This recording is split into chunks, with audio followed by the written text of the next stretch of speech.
Nursyana Fahardianti. Pada kesempatan kali ini saya akan membahas tentang menganalisis pinjaman daerah dan risiko fiskalnya. Topik ini penting banget, apalagi dalam konteks pembangunan daerah di Indonesia yang semakin berkembang dan membutuhkan pembiayaan yang tidak sedikit. Seperti yang kita tahu, pemerintah daerah memiliki tanggung jawab untuk meningkatkan kesejahteraan masyarakat melalui pembangunan. Namun, seringkali dana yang berasal dari APBD saja tidak cukup. Disinilah pinjaman daerah menjadi salah satu solusi alternatif untuk menutup kekurangan pembiayaan tersebut. Nah, pertanyaannya adalah, apakah pinjaman daerah itu selalu aman atau justru bisa menimbulkan risiko? Oke, mari kita bahas lebih dalam.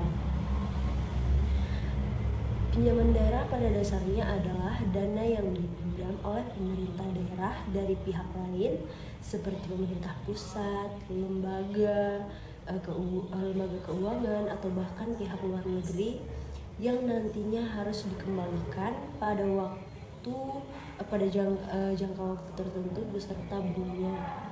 Pinjaman ini biasanya digunakan untuk membiayai proyek-proyek produktif seperti pembangunan infrastruktur, jembatan atau fasilitas publik lainnya yang diharapkan bisa mendorong pertumbuhan ekonomi daerah. Kalau dikelola dengan baik, pinjaman daerah bisa memberikan dampak positif. Misalnya, pembangunan infrastruktur yang dibiayai dari pinjaman dapat meningkatkan konektivitas, membuka lapangan kerja, dan meningkatkan pendapatan daerah di masa depan. Tapi di sisi lain, pinjaman daerah memiliki risiko fiskal yang tidak bisa diabaikan.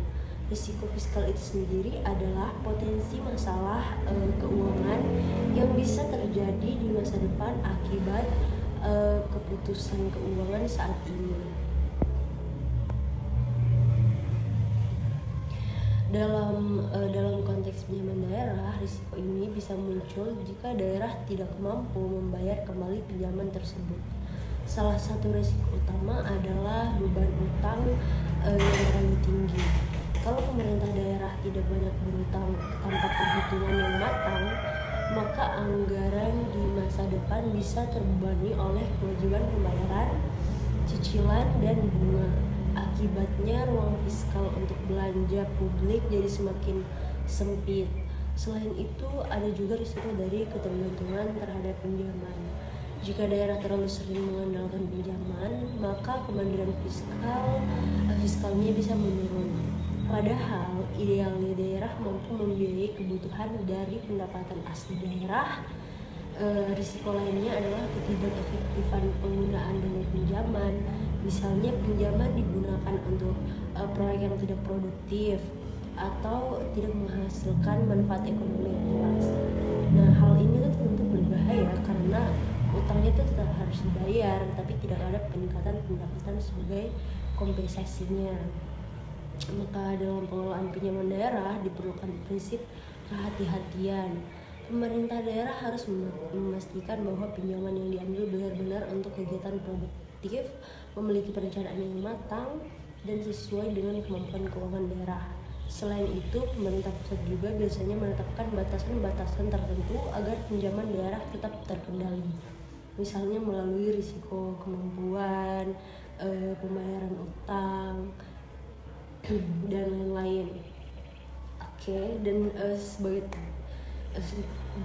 Sebagai penutup, kita bisa menyimpulkan bahwa pinjaman daerah memang bisa menjadi solusi untuk mendukung pembangunan, tetapi juga memiliki risiko fiskal yang cukup besar jika tidak dikelola dengan baik. Oleh karena itu, penting bagi pemerintah daerah untuk lebih bijak dalam mengambil keputusan terkait pinjaman dengan mempertimbangkan manfaat jangka panjang dan kemampuan keuangan yang dimiliki. Dengan pengelolaan yang tepat, pinjaman daerah bisa menjadi alat yang efektif untuk mendorong pembangunan. Namun, tanpa perencanaan yang matang justru bisa menjadi beban yang menghambat kemajuan daerah itu sendiri. Sekian pembahasan dari saya, semoga bermanfaat. dan bisa menambah pemahaman kita semua. Dan terima kasih.